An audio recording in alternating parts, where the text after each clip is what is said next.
Amado Deus, nós já apresentamos diante do Senhor essa manhã a vida do nosso irmão Hélio. O Senhor o conhece melhor do que nós mesmos.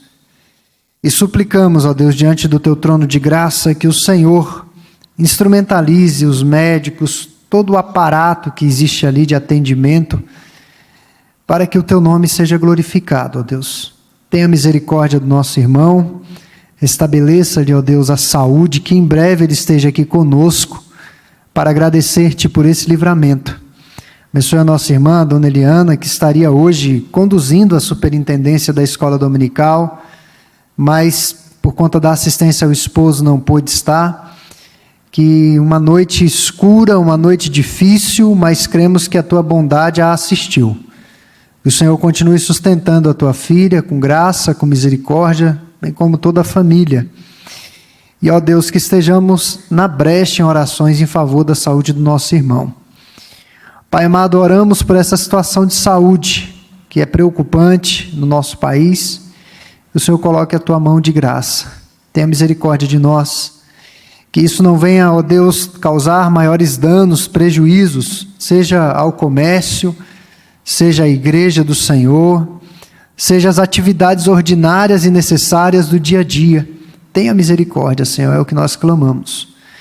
E nesse momento em que olharemos para a tua santa palavra, nas nossas respectivas faixas etárias, nas nossas classes, que o Senhor seja misericordioso e que a tua palavra possa, de fato, fazer diferença em nossas vidas. Que ela venha ao nosso coração com poder transformador. Que saímos daqui, ó Deus, realmente com as nossas mentes moldadas pela tua vontade. E que as nossas disposições, a nossa volição esteja sendo conduzida, impulsionada pelo Senhor. É no nome de Jesus que nós oramos. Amém. Vamos dividir em classes, irmãos.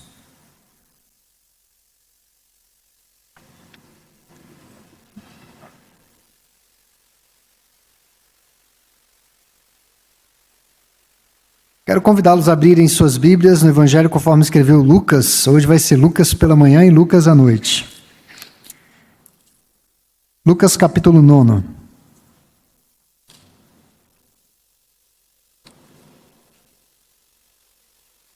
Nós sabemos que Deus é perfeito em todos os seus desígnios. Nele não há injustiça, nele não há imprecisão, nele não há indecisão. É o Deus que vai conduzindo.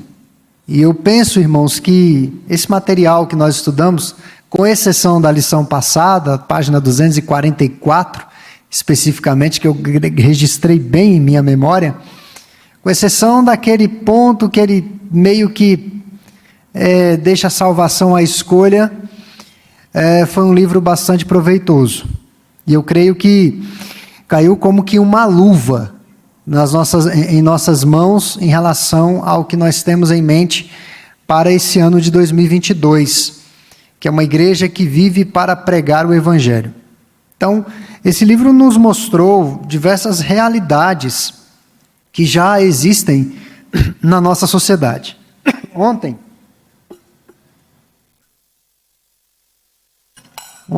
eu assisti um vídeo pelo YouTube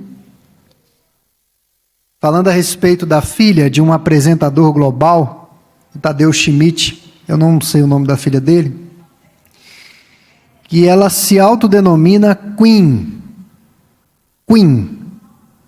Deve ser algo que vai ser adicionado aos LGBTQIA+. O Queen é o que quiser ser, se comporta do jeito que quiser se comportar, ou seja, não apenas no que diz respeito à sexualidade, mas isso aí eu nem sabia, isso aí é, digamos, é a última novidade que eles inventaram, o Queen. Então não está sujeito a nenhum tipo de regra. É uma pessoa que se quiser se vir pelada para a igreja, ela pode vir, se quiser vir com roupa curta, com roupa comprida, do jeito que ela quiser andar, não tem esse negócio do local, exigir um tipo de roupa, de vestimenta, e junto disso, as regras, as normas, que são as balizas de segurança, também não tem importância nenhuma. Então não importa se você é homem, se é mulher, não importa o tipo de norma estabelecida, para eles não existem regras. A pessoa é o que ela está se sentindo naquele dia. Se ela se sentir um vegetal, ela é um vegetal. Então, nós estamos num tempo, irmãos, que está tudo muito confuso. E essa questão do ser, nós sabemos quem somos, o que somos diante de Deus, o nosso valor diante dele, as regras que nós devemos seguir. Você que veio de carro para a igreja, existem normas de trânsito para serem seguidas. Se essas normas não forem obedecidas, pelo menos por uma quantidade pequena, eu não digo nem a maioria, mas uma quantidade pequena de condutores, será inviável até mesmo você andar de carro na rua. Porque vai ter gente furando sinal vermelho, vai ter gente atravessando a faixa, atropelando pedestres. Então, a lei, a norma é necessária para a nossa segurança, para o bom andamento da sociedade, ainda que o sinal vermelho seja muitas vezes chato. O meu filho, já pequeno, não gosta de sinal vermelho. O carro parava antes, ele chorava. Mas chorava e era muito, ele gritava. Aí eu comecei a ensiná-lo. Olha, existe uma coisa chamada sinal vermelho e sinal verde. E aí eu expliquei para ele como é que as coisas funcionavam. Aí quando o carro para, ele olha, o sinal está vermelho, tem que parar. Aí, às vezes eu fico meio desatento, ele diz, não, o sinal ficou verde, pode ir. Agora eu tenho um motorista, aqui adicional me ajudando. Então, é preciso ensinar as normas para a criança, e as normas se fazem necessárias para que a sociedade caminhe bem. E eu penso que esse livro, irmãos, esse material que nós trabalhamos, foi muito corajoso, porque entrou em temas espinhosos, difíceis, atuais, mas não deixou de ser bíblico. Não deixou de ser bíblico, firme na palavra do Senhor. E o fechamento, eu penso que não poderia ser diferente. Vamos abrir em Lucas capítulo 9, versos 57 até o 62.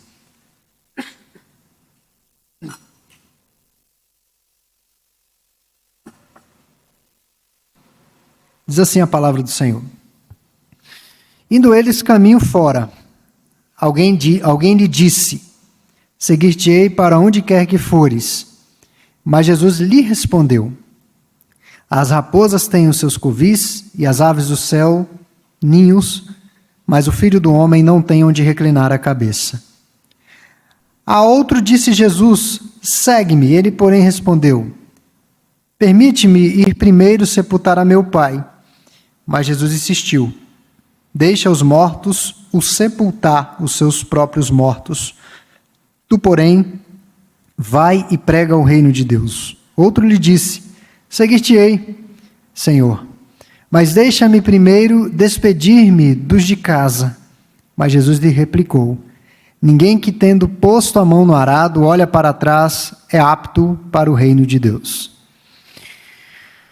Palavras duras, palavras difíceis e muitas vezes mal interpretadas.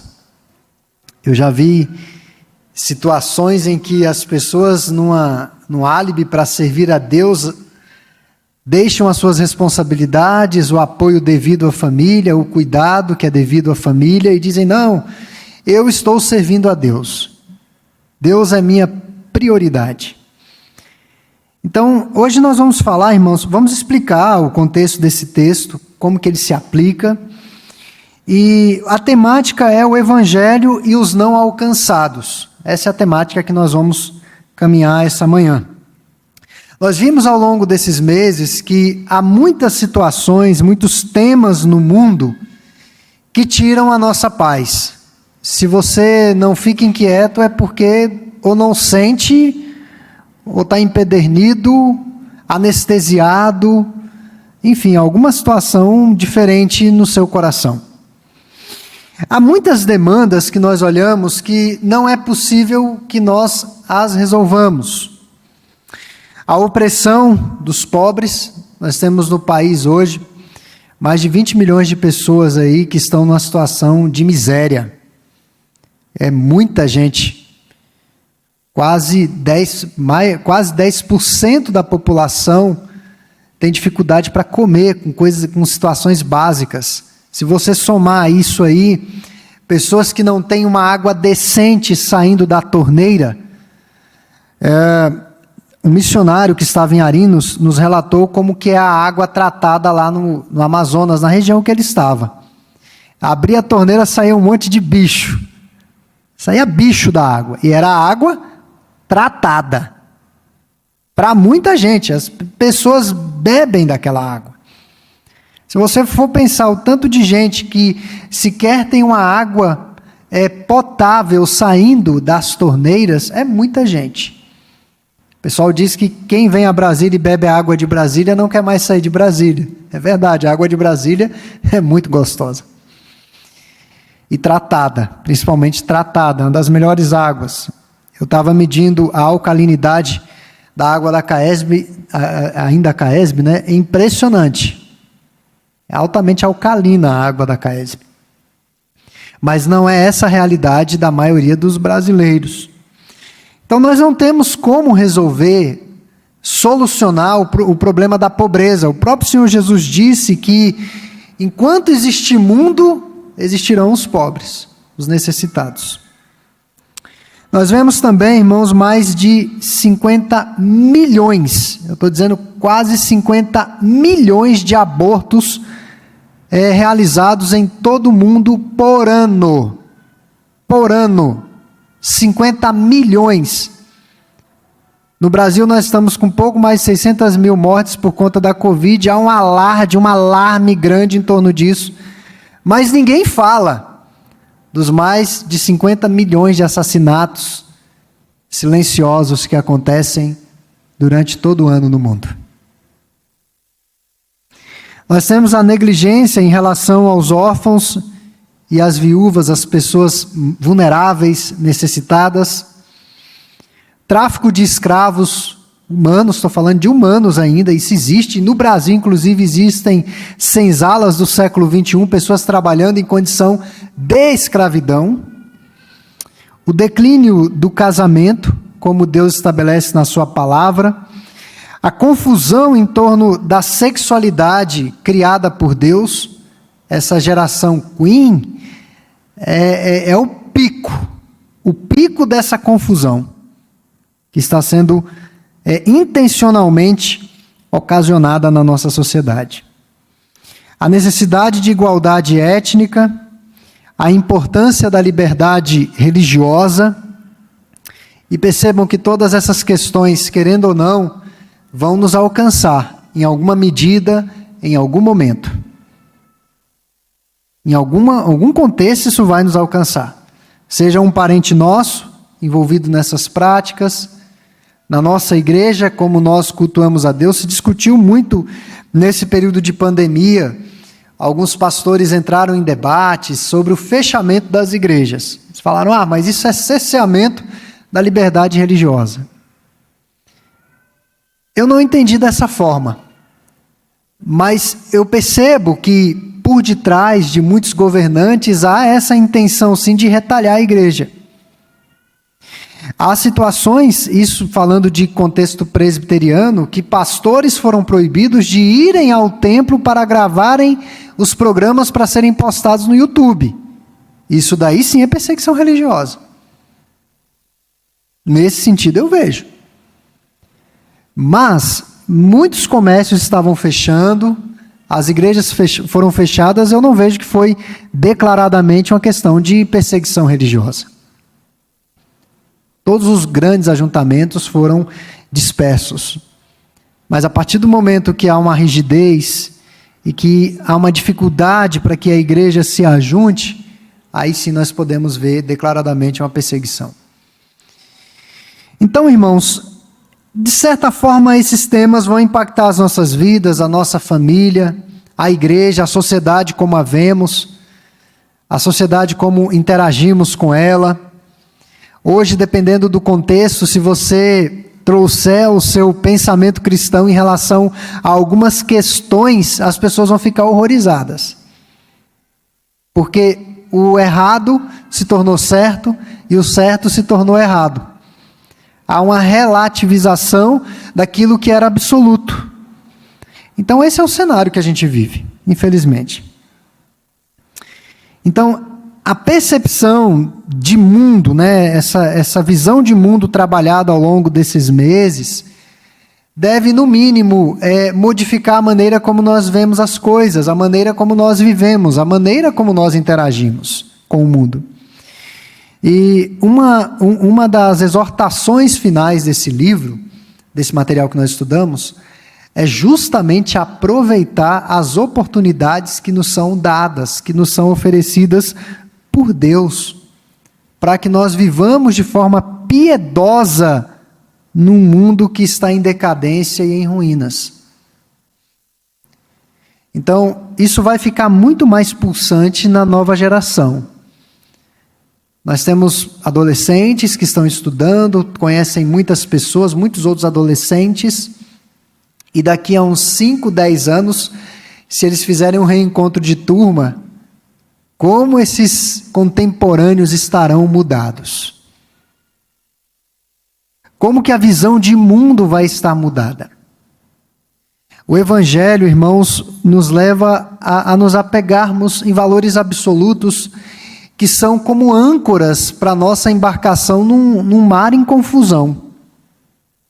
Um mar em confusão, um mar revolto, vai levar a pequena embarcação para vários lados e pode chegar ao ponto dessa pequena embarcação sossobrar ou afundar. Pode chegar nesse ponto. E os valores absolutos são âncoras que vão nos proporcionar estabilidade de vida. Então, muitos desses jovens, quando reencontrarem os seus contemporâneos, talvez muitos vão ter mudado de sexo 2 ou 3 vezes, já aconteceu disso. Talvez uns estarão mortos, outros estarão presos, outros estarão em drogas. Uns já descasaram não sei quantas vezes. Então percebam que os valores absolutos nos proporcionam estabilidade na vida cristã, ou na vida de maneira geral.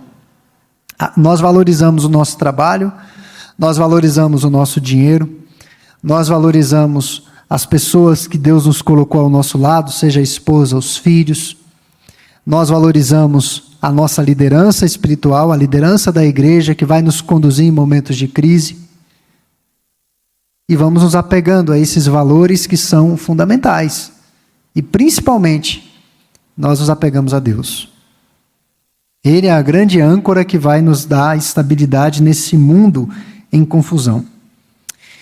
E veja, irmãos, o texto que lemos é um texto chocante, de Lucas, capítulo 9, versos 57 a 62, é um texto forte, com declarações contundentes, declarações muitas vezes mal interpretadas, mas eu não sei se os irmãos notaram que existe algo em comum em relação a essas 3 pessoas que querem seguir a Jesus. Jesus tenta convencê-las a não segui-lo. Eu não sei se os irmãos notaram isso. É bem diferente do que muitas igrejas fazem hoje, que é o famigerado apelo. Aceite Jesus. Jesus é oferecido como algo que como se fosse um produto. Há uma apresentação de um belo produto e você precisa desse produto. Muitos dos pastores que advogam a defesa do apelo em cultos, eles estão mais para marqueteiros do que para pregadores. Vou apresentar um Jesus belíssimo, que a pessoa precisa, é um produto que ela precisa, e ela vai viver isso. Ela vai aceitar esse produto, ela vai pagar por esse produto. O texto aqui, eu não vejo eles abordarem esse texto. O texto aqui é justamente o contrário. Esses homens manifestam uma ponta de interesse em seguir a Jesus, eles querem seguir. Só que não. E Jesus conhecia os corações deles, e Jesus meio que os desencoraja a segui-lo. É isso que Jesus está fazendo aqui. E nós vamos tratar sobre cada um deles ao longo desse estudo. Bom, irmãos, basicamente, nós vamos falar aqui a respeito de algumas indagações que são feitas pelo autor no último capítulo do livro. A primeira indagação que ele coloca diante de tudo que foi apresentado, estudado, lido, é se nós vamos optar pela zona de conforto ou se nós vamos trilhar pela via dolorosa. Nós vamos ficar num local que nós fiquemos tranquilos, sem ser incomodados, ou nós vamos para o embate, para o fronte, culturalmente falando. Segundo, nós vamos deixar as coisas como estão, o mundo continuar decaindo, ou vamos nos mobilizar e aceitar, abraçar o desafio da missão e suas implicações. A pregação do Evangelho exige um preço em qualquer cultura, até as culturas mais tranquilas. Terceiro, a nossa vida será marcada pela indecisão, ficar em cima do muro, ou pela resolução de servir o reino de Deus, sermos reconhecidos como crentes verdadeiros. Então, a primeira indagação que nós vamos tratar é optar pelo conforto ou pela cruz. E aí o primeiro homem da narrativa foi o que os nordestinos chamam de afobado. Ele foi com muita sede ao pote. E ele disse a Jesus o seguinte: Senhor, eu vou te seguir aonde o Senhor for. Aonde o Senhor estiver, eu estarei lá também. E com base, irmãos, em outras partes, outros evangelhos, esse homem aqui era alguém da alta sociedade. Era alguém que tinha posses, que tinha influência. E era comum, até parece que era comum pessoas da alta sociedade se associarem com pessoas da alta sociedade para manterem o status social. Até mesmo alguns casamentos eram arranjados, às vezes os filhos não se amavam, não se gostavam, mas eram famílias poderosas e para manter o status social, para fortalecer a dinastia ou as dinastias, haviam esses casamentos arranjados. Então era comum esse tipo de coisa. Certamente, a essa altura, Jesus já era muito conhecido por sua pregação. Jesus era muito popular, era um dos assuntos mais comentados em Jerusalém. Toda aquela região da Palestina era Jesus. Jesus está andando, promovendo milagres, sinais, falando de forma diferente da cúpula religiosa. É um homem reconhecido. Então, aos olhos daquele homem, Jesus era um bom candidato para o ajudar na sua promoção pessoal, naquele contexto cultural. Eu vou me associar a Jesus porque está na moda, porque todo mundo está comentando, porque é bom, porque eu vou ser melhor aceito. Era esse o pensamento que ele tinha, um pensamento totalmente errôneo. Daí vem a resposta do Senhor, verso 58. As raposas têm os seus covis, e as aves do céu, o seu ninho, do céu, ninhos, mas o Filho do Homem não tem onde reclinar a cabeça. O que Jesus está dizendo aqui? Eu não pertenço à alta cúpula. Eu não estou nesse jogo de interesses, por poder, por posição, por lucro. Estou muito distante disso. Em outras palavras, Jesus está dizendo que se ele se associasse ao Senhor, aquele homem seria desprovido de recursos. Ele seria um sem-teto. Claro que Jesus não tem nada a ver com o MST, tá, irmãos? Nada a ver. Não tem nada a ver. O MST é outra coisa, é uma aberração de movimento que existe no nosso país, que deveria ser erradicado do país. Um monte de gente sem o que fazer, interesseira, impedindo que os donos de terra produzam e façam o país ir para frente. Eu não vou usar a expressão aqui que eu deveria usar, porque nós estamos dentro de um templo, mas é um povo sem o que fazer. Jesus não é esse tipo de gente. Jesus não é membro de um movimento, Mas o que Jesus está dizendo é que a vinda dele a esse mundo não foi para ocupar as altas posições da sociedade e se associar às grandes lideranças do mundo. Na semana, na quarta-feira, nós estudamos um pouco sobre a vida de Naamã. Naamã, os irmãos conhecem a história, era um homem leproso, era um grande vencedor de guerras, porém leproso, é o que a Bíblia diz. E Naamã, na sua enfermidade, recebeu a informação por meio de uma serva que em Jerusalém existia um profeta que poderia curá-lo. E quando Naamã se dirige a Jerusalém, ele toma muitas riquezas, coloca na bagagem muitas riquezas. O texto bíblico até relata a lista de itens que ele leva a Jerusalém. E Naamã vai direto ao rei da Síria e pede uma carta de recomendação, dizendo quem ele era para o rei de Jerusalém. Naamã, quando vai a Jerusalém, não procura de imediato o profeta. Quem é que ele vai procurar? O rei de Jerusalém. A pessoa importante, o governo, o poder. Ele chega no palácio, entra com a sua comitiva, com todas aquelas riquezas que vinha trazendo, com a carta, entrega a carta na mão do rei de Jerusalém e diz: olha, aqui está a minha apresentação. Eu sou Naamã. Você sabe quem eu sou? Sabe com quem você está falando? Mais ou menos isso. Eu sou Naamã. Eu preciso de uma cura. O senhor pode resolver o meu problema? O rei de Jerusalém, na mesma hora, diz: por acaso eu estou no lugar de Deus? Por acaso a mim foi dado o poder de curar ou de matar alguém? A mim foi dado esse poder? Você só deve estar querendo que entremos em conflito com você. É um tipo de é uma pegadinha isso daqui. E o rei rasga as vestes. Eliseu, ao saber que o rei rasgou as vestes, disse: não, pode mandar o homem para cá. Mande Naamã para cá. E quando Naamã vai à casa de Eliseu, na expectativa de encontrar Eliseu, Eliseu nem sai à porta. Eliseu manda um servo e dá aquela ordem que todos nós conhecemos, ou aquela instrução: vá lá no Jordão, mergulhe 7 vezes, e aí você vai ficar limpo da sua lepra. E a história os irmãos já conhecem. Mas o que eu quero chamar a atenção é para o fato de que muitos imaginam que as vantagens estão justamente em estar na cúpula, no poder, ser de alguma forma influente no mundo.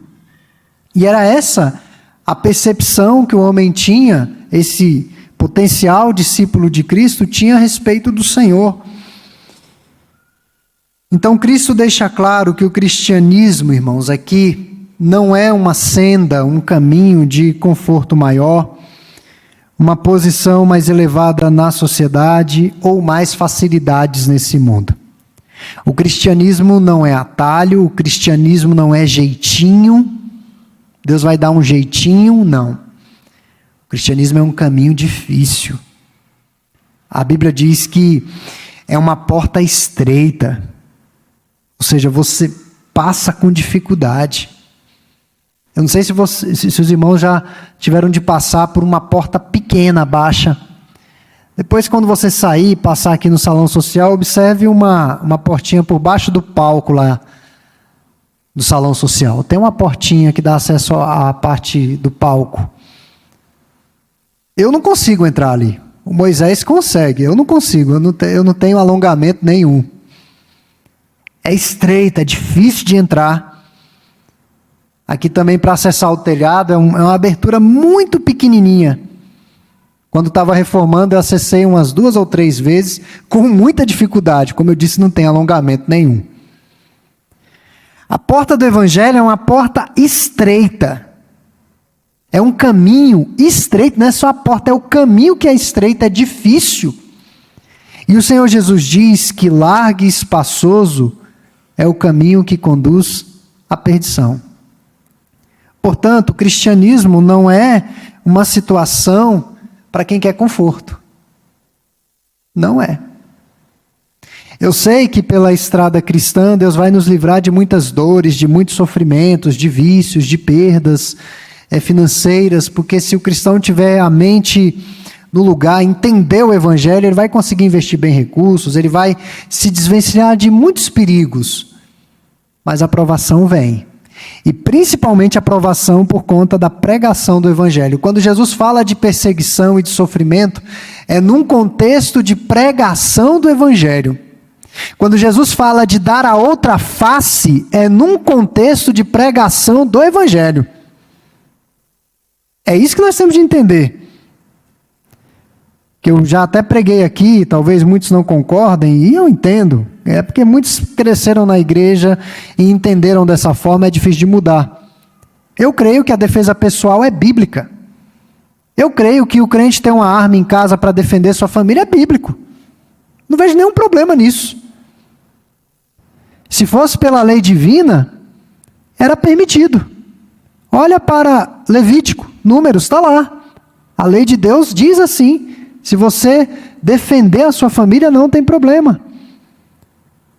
Agora, quando Jesus vem e fala, mas e a outra face? A outra face é num contexto de pregação do Evangelho. É você estar pregando para uma pessoa, a pessoa te xingar de tudo que é nome, e você engolir seco por causa do amor a Cristo. É você não partir para a agressão. E é lamentável, irmãos, é lamentável, é lamentável, é lamentável. Nós somos absolutamente contra violência. Quando eu falo da defesa pessoal é no extremo, e quem é treinado, quem é preparado para isso. Mas na igreja é absolutamente inadmissível que irmãos fiquem se engalfinhando e vão até mesmo às vias de fato, à agressão física. Isso é inadmissível. Isso é inadmissível. E quem é antigo de igreja sabe do que eu estou falando, porque já aconteceu. Já aconteceu. Por questões assim pequenas. E que eu garanto para os irmãos. Garanto que a maioria desses desentendimentos que desembocaram numa situação mais drástica não foi por causa da pregação do Evangelho. Não foi. Ou porque a parede tinha que ser azul ou amarela, ou porque a mesa tinha que estar de um lado ou do outro, ou porque estava escolhendo pastor, estava escolhendo presbítero, sei lá, uma situação que não tem nada a ver com pregação do Evangelho. Eu fiquei escandalizado, eu não vou dizer qual o pastor, mas uma história de um ministro, que saindo de um culto, ele acabou dando tiro em presbítero. Estou falando de pastor. Não vou falar do presbítero, porque falo muito mal de presbítero, mas um pastor que chegou a dar tiro em presbítero. E não foi por causa de pregação do Evangelho, não, irmãos. Então, percebam que o Evangelho, esse contexto de pregação, de seguir a Cristo, exige renúncia. Exige sair de uma zona de conforto. Ainda que vivamos bem, ainda que estejamos guardados, poupados, mas e se precisar que nós nos arrisquemos pela pregação do Evangelho? É esse o ponto que o autor está querendo salientar aqui nesse primeiro tópico. Então, a estrada que foi percorrida por Jesus não foi pavimentada pela perspectiva do progresso do eu. Muito distante disso. Ele começa com uma exigência de renúncia pessoal, e Jesus fala de forma objetiva àqueles que desejam segui-lo. Lucas 9, 23, voltando um pouquinho. Se alguém quiser vir após mim, negue a si mesmo, tome cada dia a sua cruz e siga-me. Fica mais do que evidente que a escolha da cruz é em detrimento do conforto. É em detrimento do conforto. E isso é um quesito para que nós sigamos ao Senhor. Seguir a Jesus pode se tornar publicamente inaceitável, repugnante. Nós estamos numa cultura que está mudando. O que é certo hoje, amanhã pode ser errado. O que é errado hoje, amanhã pode ser certo. Até 10 anos atrás, ser crente no Brasil, início desse século, década de 10, por assim dizer, era moda ser crente. Era moda. Era uma coisa boa. Você ganhava até algumas promoções, era bem visto. De 2018 para cá, ser evangélico se tornou meio algo pejorativo. Se tornou meio perigoso. Percebam como a sociedade vai mudando.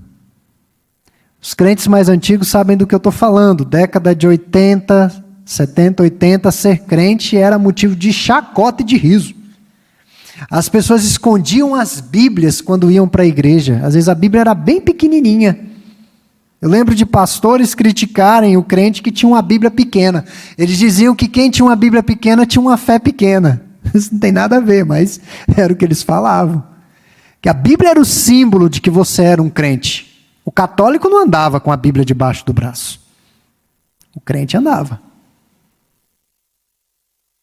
Então veja como vai mudando, as coisas vão mudando, a maneira como nós somos vistos. Então, hoje pode ser algo que as pessoas aceitem, amanhã não.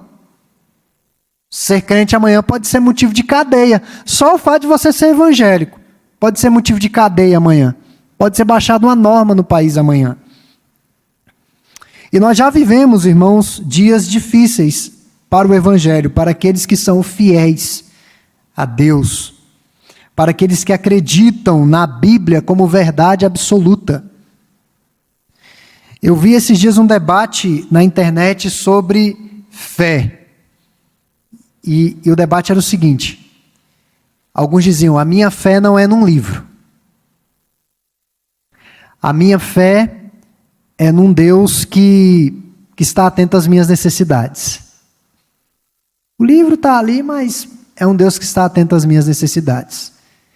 E quando você entrava e dizia, a minha fé é no livro, porque o livro vai dizer quem é esse Deus, você dizia, como é que você pode ter a fé num livro? Na letra, a letra mata. Então vejam, irmãos, que quem acredita mesmo na Bíblia como verdade absoluta e palavra de Deus já é motivo de chacota. Já é motivo de chacota. É o que foi dito certa feita a um homem. Ele foi indagado a respeito da crença na Bíblia e perguntaram para ele, sinceramente, você acredita que Jonas, um homem, foi engolido por um grande peixe? Ele passou 3 dias e 3 noites vivo no ventre desse peixe. E ao 3º dia ele foi regurgitado, vomitado, vivo. Você acredita nisso? E aí aquele homem que é crente e crê nisso, ele disse o seguinte, ainda que Deus tivesse dito que Jonas teria engolido um peixe gigante e ficado no ventre dele 3 dias e 3 noites, ele tivesse vomitado peixe vivo, eu acreditaria. Eu acreditaria. Porque é a única âncora que eu tenho em meio a essa confusão que está o mundo. É a Bíblia. Então só o fato de se dizer que acredita na Bíblia e que coloca esse livro em prática, a nossa reputação já está em risco. Alguns precisam sacrificar o status social. Alguns vão ter que discordar da família em algumas situações e pontos que a Bíblia é categórica. E é difícil. Quando você está em família e ali surge uma situação e pedem para você se posicionar, ou você vê a necessidade de se posicionar, se você é o líder da casa, nem todo mundo vai gostar. Nem todo mundo vai gostar. E as pessoas vão reagir de diversas formas. Eu que sou de uma família não evangélica, minha família não é evangélica. Eu tenho 8 irmãos. Tem 3 que são evangélicos. Então é muito difícil quando a gente se reúne e surgem as situações que a gente precisa se posicionar. E as reações são das mais diversas. Alguns vão reagir te desprezando. Outros vão reagir rindo da sua cara, fazendo chacota. Outros serão mais agressivos com você. E daí vai. As reações são múltiplas. Não são necessariamente as mesmas, mas nós vamos ter de lidar com essas situações, não tem como fugir disso. Perdi muitos amigos, amigos mesmo, perdi por causa da minha fé. Porque não tinha como eu sentar-me à mesa de um bar, isso antes de ser pastor, todo mundo bebendo, e eu lá na mesa de um bar conversando trivialidades, pornografia, piadas sujas. Hoje com o celular, a pessoa vem e te mostra um vídeo pornográfico, você está lá, e não tem um pingo de respeito, de decência. Você diz, olha, eu sou crente, tenho outros princípios, mas a afronta vem. Está aqui o vídeo para você ver, manda pelo WhatsApp. Então acabei, infelizmente, perdendo muitos amigos. Muitos destes hoje são crentes. Eu tive a felicidade recentemente de um desses amigos descobrir que ele até se tornou um pastor. Era um dos que mais ironizavam. Mais ironizava a fé que a gente tinha. Hoje até se tornou um pastor, e um pastor pentecostal. Às vezes eu olho os vídeos dele, eu fico rindo, eu falo, mas Deus é realmente muito grande, né? Porque a pessoa sai de um estado de zombador para um pentecostal extremo. Olha o que Deus faz. As pessoas acham que zombam de Deus, mas é Deus quem zomba delas. Ele é o juiz de toda a terra. Mas percebam que nesse cenário, nós vamos arriscar a nossa própria segurança, nós vamos abrir mão de vantagens indevidas, nós vamos deixar para trás os elogios do mundo e arriscar, em alguns cenários, a própria vida por causa do Evangelho. Nós vamos chegar a esse extremo. E aí o autor do livro coloca o seguinte, nessas demandas que foram apresentadas: amar o pobre implica abrir mão de algumas vantagens e comodidades materiais. Vai ter que dividir. Tem que dividir a comida, dividir alguns haveres. Amar o órfão e a viúva impactará a nossa família. Tem pastores, amigos meus, um pastor muito amigo, lá da Terceira Igreja, o reverendo Rogério, ele foi para essa via, a via da adoção. Ele adotou um garotinho. Quem acompanha ele pelas redes sociais viram que apareceu um garotinho de repente, já grande. Ele adotou um garotinho lá no Piauí, está no processo de adoção de mais um e vai ter os filhos biológicos. Coisa de nordestino, né? Muito filho. Então, ele quer ter bastante filho. Ou seja, isso vai impactar a família, de alguma forma. Professar convicções cristãs sobre o casamento e a sexualidade implica em ser criticado pela sociedade. Nós sequer seremos ouvidos em algumas situações. Sequer seremos ouvidos. E não mudou muita coisa. Numa turma de ensino médio hoje, se alguém diz que é queen, tudo bem. Mas se alguém diz que quer se guardar para o casamento, não quer ter relação sexual, aí pronto, aí já vira motivo de chacota. Se há a tolerância e o respeito à diversidade, isso também não deveria ser respeitado? Foi o que vimos na lição passada, isso também deveria ser respeitado, né? E por que não é? O fato, irmãos, é que professar o Evangelho é atrair perseguição. Não tem jeito. A partir do momento que eu digo, sou crente, eu já atraio perseguição. Quando você diz, sou crente, saiba que você já está na mira do inferno. Era algo que o reverendo Alcides dizia, e uma das poucas falas do reverendo Alcides que eu guardei, numa palestra que ele deu sobre evangelismo. Ele gostava muito desse tema, gosta ainda, está vivo, né? Gosta muito desse tema, e sempre incentivando a evangelização, e ele dizia o seguinte: se você é crente, você já está na mira do inferno. O fato de você dizer, sou crente, sou cristão, abraço a fé cristã, o diabo já quer a sua destruição. Não tem como passar desapercebidamente. Mas se você é um crente piedoso, que entendeu a necessidade de pregação do Evangelho em todos os contextos, aí você vai ter a perseguição dos homens também. Além do inferno, a perseguição dos homens. Então, irmãos, o destino dos seguidores de Cristo não são as glórias deste mundo, não é a aprovação das pessoas, mas é a cruz. Esse é o nosso destino. É por isso que na igreja, quando eu preciso falar de um tema, eu não me preocupo com quem está sentado. Eu me preocupo com quem me mandou falar. Eu me preocupo com o Deus da Bíblia, com o dono da Bíblia, com o dono da mensagem, não com o receptor. Eu tenho que ser claro naquilo que está nesse livro santo. Como muitos dizem, doa quem doer. Eu não vou ficar cheio de dedos, porque tem aquela situação. Não, tenho que proferir todo o conselho de Deus. E é o Espírito Santo quem vai convencer, é o Espírito Santo quem vai apelar, é o Espírito Santo quem vai agir, não sou eu. Isso não foi dado a mim. Graças a Deus não foi dado a mim. Eu tenho que ser fiel ao que está nesse livro. E eu sei que nessa fidelidade talvez não seja um discurso palatável, um discurso agradável. Mas o pastor é muito duro às vezes. Mas tem que ser. Se a gente não sendo duro, irmãos, acontece se a gente sendo duro, acontece coisa na igreja que os irmãos nem imaginam, de quem os irmãos menos esperam. E a gente está falando constantemente isso.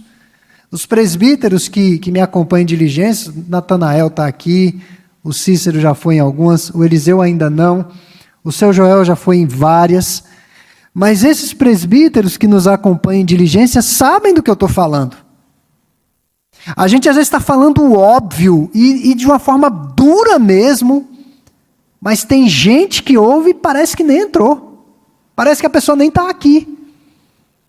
Esses dias, uma pessoa disse que ia sair da igreja e ela falou, pastor, eu estou com saudade da minha antiga igreja. A pessoa ficou aqui quase 12 anos. A pergunta é, onde essa pessoa estava? E ela me disse, eu vou dizer exatamente o que ela me disse. Pastor, eu estou com saudade da minha antiga igreja, eu vou voltar para a igreja católica. Eu não estou exagerando. Irmãos, é assim um absurdo que a gente tem que ouvir. É um absurdo. Eu fiquei tão chocado que eu não consegui nem falar nada. Fiquei chocado com isso. Então assim, irmãos, parece que não entende. Então às vezes o evangelho tem que vir duro mesmo. Tem que vir com uma mensagem que cause um impacto, que tire do comodismo, que dê uma chacoalhada. O evangelho precisa vir assim. E o evangelho muda, transforma a vida.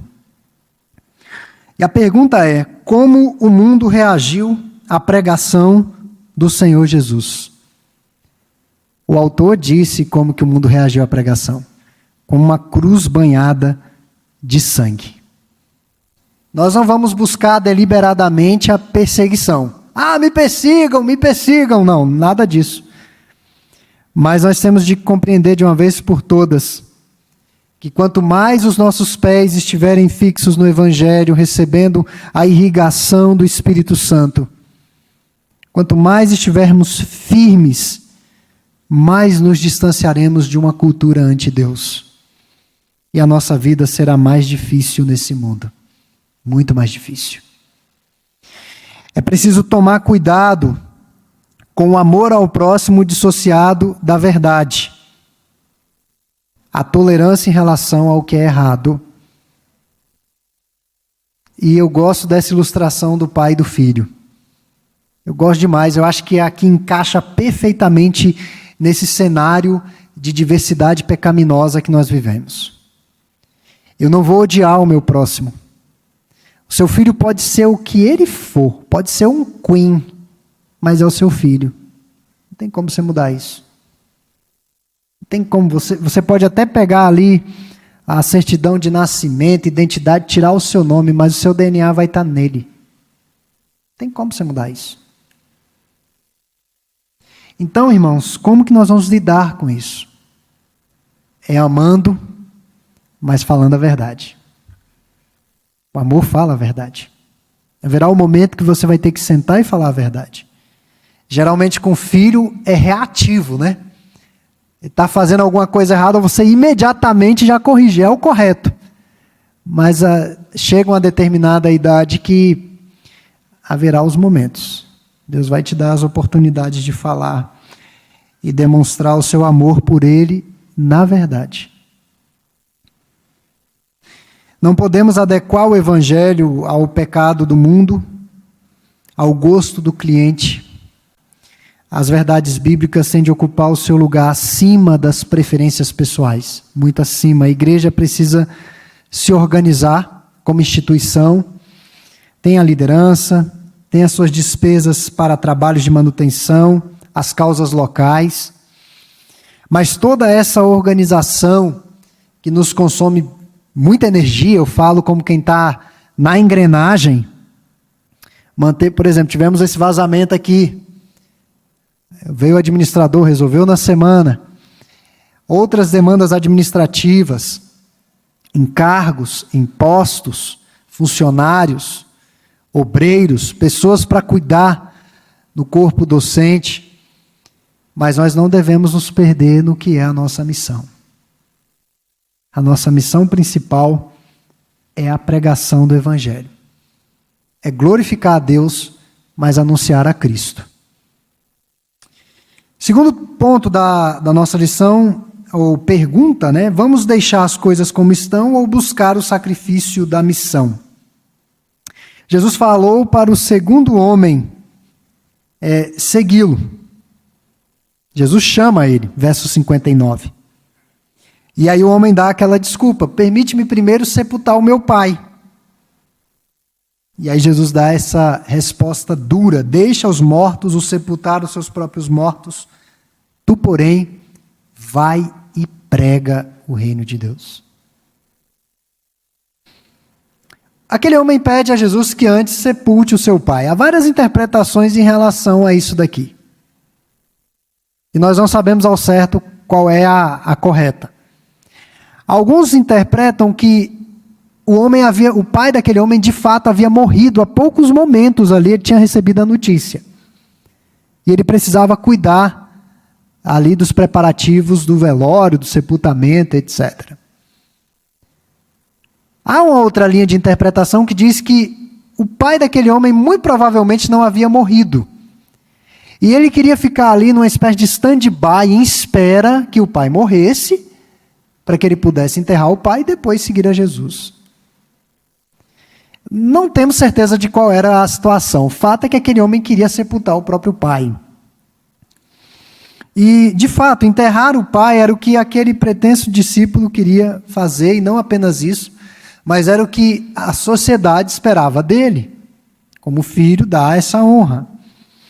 E a resposta de Jesus é: deixe os mortos sepultarem os seus mortos. Jesus não está sendo aqui insensível ao luto. Jesus não está dizendo aqui que sepultar as pessoas seja errado. Jesus não está falando nada disso aqui.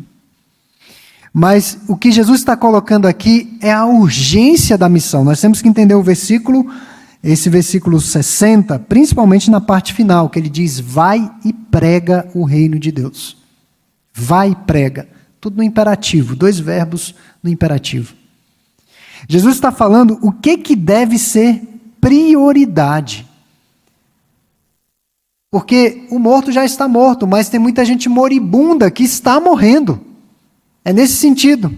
Você faz parte de uma equipe médica, de saúde, de atendimento. A pessoa que morreu tira os aparelhos dela, higieniza e já coloca numa outra pessoa que precisa. Você não vai deixar um aparelho no morto. Que sentido tem isso? Não tira, higieniza, vai chegar alguém com necessidade, coloca na outra pessoa. É nesse sentido esse versículo. Existem urgências espirituais muito acima das necessidades imediatas, de alimento, de água, de segurança, de liberdade, que é o que nós discutimos ao longo desses meses. As pessoas têm necessidade disso, mas a maior necessidade que elas têm é do Evangelho. E Jesus aqui faz um chamado à proclamação, à pregação. Talvez você diga: pastor, mas eu não sei pregar. Eu não sei nem discernir um texto bíblico. Meus irmãos, principalmente para aqueles que já são da era da tecnologia, dizer isso hoje não tem como. Hoje nós temos tantas formas de evangelizar. Pessoas que não sabiam ler, evangelizavam.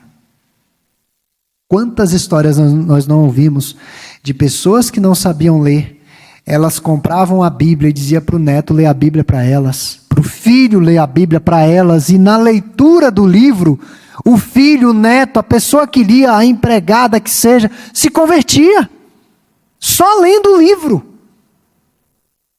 Está evangelizando, ela está consumindo a palavra de Deus e está partilhando a palavra de Deus. Então não tem como dizer que não sabe pregar, que não sabe compartilhar aquilo que você viu, aquilo que você ouviu, aquilo que está mudando a sua vida. Quantas receitas nesse tempo de Covid? Quando eu fiquei doente, os irmãos têm de ver o tanto de receita que eu recebi. Teve um pessoal lá no Goiás que inventou um chá. Falei, pode mandar para cá. Teve irmãos aqui que eu fui visitar depois da Covid, parece que tinha uma plantação de coisa em cima do balcão.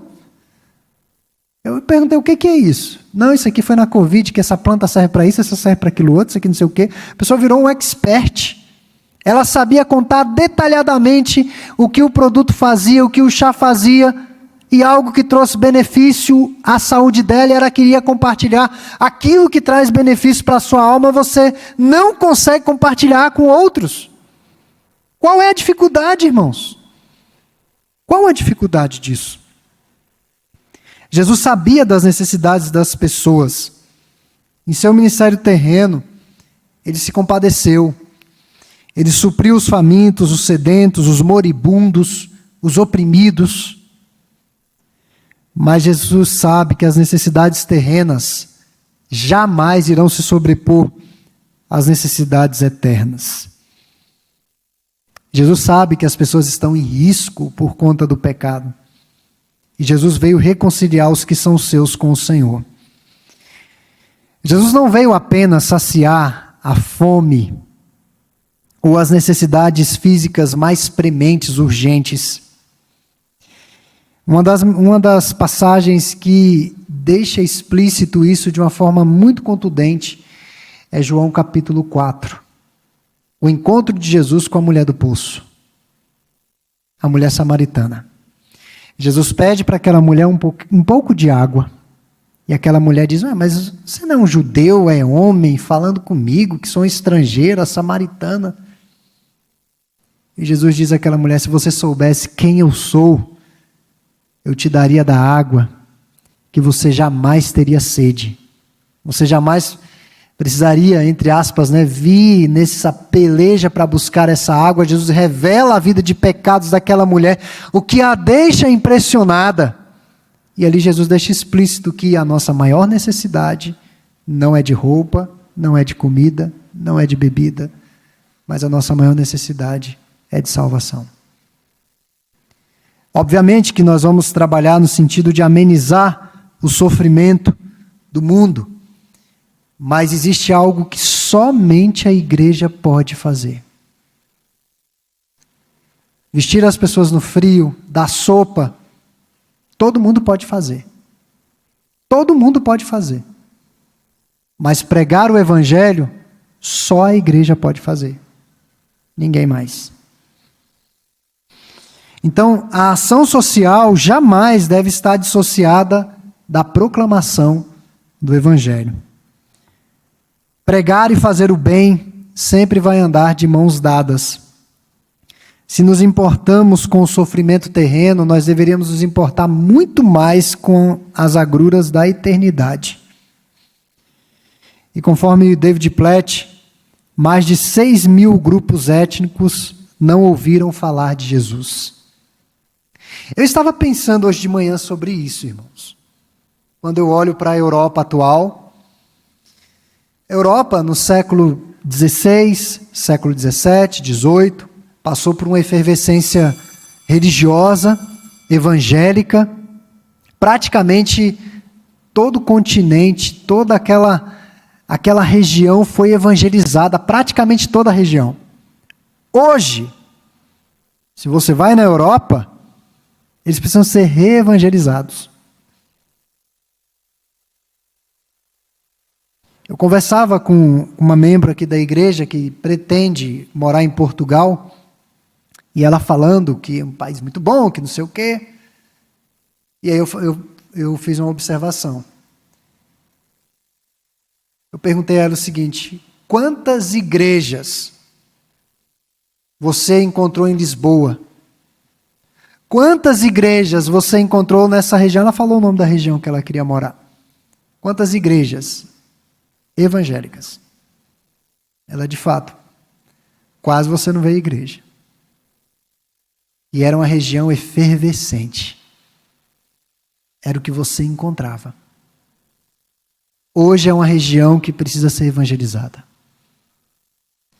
Nosso país hoje, pela misericórdia de Deus, tem muitas igrejas. Tem muitos acessos, mas talvez daqui a alguns anos, no ritmo que vai a cultura, vai precisar de ser evangelizado de novo. Então, irmãos, existe uma necessidade no mundo, não tem como negar. Nós precisamos falar de Cristo. Nós precisamos anunciar esse evangelho limpo, sem aditivos, sem poluição, o evangelho puro e simples do Senhor. Isso vai afetar toda a nossa vida.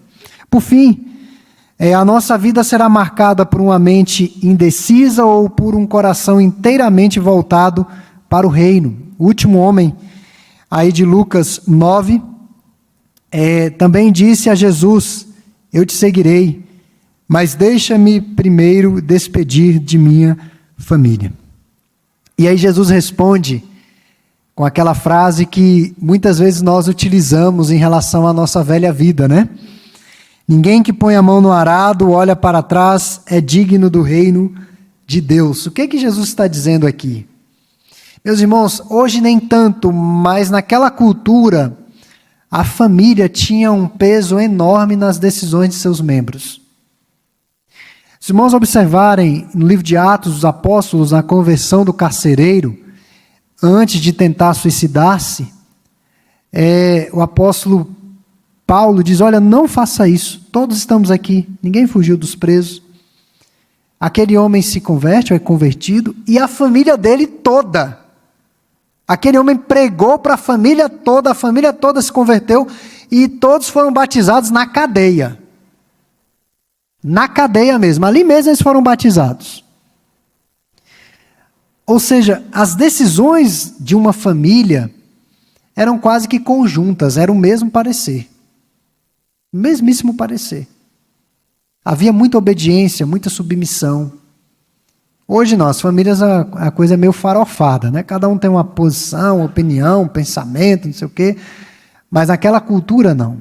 Quando Jesus diz que ninguém que tenha posto a mão no arado, olha para trás, é apto para o reino de Deus, Jesus está falando das influências que aquela família poderia exercer na despedida. Porque ele poderia chegar: olha gente, eu estou indo seguir o Nazareno, né? Jesus Nazareno, e muitos poderiam tentar dissuadir aquele potencial discípulo a não seguir a Jesus. Muitos membros da própria família. E não é na própria família que muitas vezes somos desencorajados. Eu me lembro, quando fui convertido, teve parente meu que não foi no meu batismo. E eu estou falando de parente evangélico. E não foi no meu batismo, porque o meu batismo tinha pouca água. Estou falando sério. Não foi. E de fato, houve uma mudança de vida. A pessoa nem olhou o cenário. Estou falando de crente, de outra denominação. Não foi, não vou. Porque esse seu batismo aí não é certo, esse seu batismo é católico, esse seu batismo não sei o quê, não sei o quê, não sei o quê. Aí já começou o problema. Eu me lembro quando entrei para o seminário, os piores conselhos que eu recebi, o desencorajamento maior foi na minha casa. Os meus pais diziam: isso não vai dar em nada, você está perdendo tempo. Os meus pais. Então, Jesus está falando nesse sentido, que o que a família fala vai ter um peso. Eu não estou falando de palavra de maldição, que eu não acredito em nada disso. Palavra bendita, maldita, não acredito nisso. Eu acredito na graça de Deus. Está muito acima desse tipo de fala. Mas o que um parente que você considera muito fala a você tem peso. Isso vai te balançar. Acontecia às vezes de estar namorando alguém e dizer, não, larga essa menina para lá, essa menina não, né, não, larga isso para lá, que não sei o quê. Aí você fica pensando, puxa, será que eu continuo ou não continuo? Eu, no seminário, às vezes, quando viam as dificuldades, eu acho que os meus pais têm razão, acho que isso aqui não vai dar em nada. Então, irmãos, é nesse sentido, Jesus está falando, aquele que colocou a mão no arado, que sabe o que está fazendo, que sabe o que é o evangelho, e começa a ficar em dois pensamentos, esse não é digno do reino. Quem está no reino tem uma decisão, é resoluto. Quem está no reino não quer voltar para a antiga igreja católica. Falando de uma forma muito clara. Não quer voltar para a antiga vida. Quem colocou a mão no arado, se concentra, trabalha. Você não vai na roça e está lá a pessoa roçando a terra e olhando para os lados e dispersa. Ela está concentrada ali, trabalhando. Ela quer ver o fruto daquele trabalho. E é um trabalho árduo, é um trabalho difícil, por vezes ingrato, mas é o trabalho que ela tem a fazer. Então, os atrativos, os conselhos protetores e complacentes de familiares podem conduzir a uma vida sem fé, uma vida sem Cristo. E daí, meus irmãos, qual deve ser a nossa atitude, já chegando nas nossas considerações finais? A nossa atitude diante de tudo isso que estudamos ao longo desses meses, primeiro é a oração. Nós temos de orar ao nosso Deus. Está em constante oração. Seremos inseridos em situações que nós jamais esperamos e não sabemos lidar, não sabemos mesmo. Mas nós temos de orar a Deus, pedindo misericórdia, pedindo graça. O mundo vai ficar cada vez mais difícil, criar filho vai ser cada vez mais difícil. Vai melhorar não, vai piorar. Então nós precisamos, de fato, ser pessoas de oração. Orar, interceder em todo o tempo, pela igreja, pelos necessitados, pelas causas. Segundo, de alguma forma contribuir e somar. Fazer alguma coisa, sair do lugar. Tinha um evangelista que dizia que é orar e agir, né? Oração. Eu nem sei se é isso, mas faz sentido. Não só falar, mas agir. Então, o engajamento, se Deus te deu essa sensibilidade para alguma causa específica, crianças abandonadas, pessoas em situação de rua, pessoas que passam fome, famílias nesses lugares aí, né?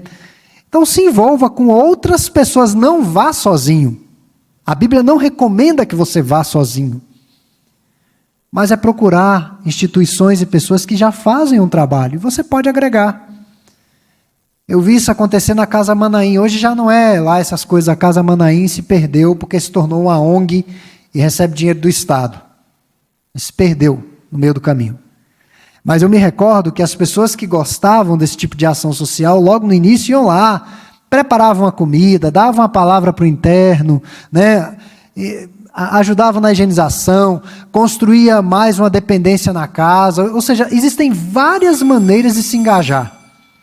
Várias maneiras, contribuindo, indo, agindo de alguma forma. Devemos, uma última exortação feita pelo autor é que nós devemos nos envolver no reino de Deus, não porque nos sentimos obrigados, mas porque fomos alcançados pela graça e desejamos que o nosso próximo seja literalmente salvo. Alguém um dia pregou para nós. Alguém um dia orou por nós. Alguém um dia nos ensinou o que sabemos. Alguém pagou um preço por nós. Agora pense comigo, se essa pessoa morrer e eu resolver guardar o tesouro, enterrar o tesouro no meu coração, e eu morrer, e todo mundo resolve enterrar o tesouro, essa mensagem não vai ser passada. Essa mensagem não vai chegar. Então é nesse sentido que nós devemos pregar. Porque muito acima da pobreza material, as pessoas estão empobrecidas pelo pecado. São escravas de Satanás, órfãos de Deus e estão sós no mundo. Não temos o que temer e também não temos nada a perder. Nada. O que nós temos de fazer é anunciar, porque nós já fomos enriquecidos pelo nosso Cristo.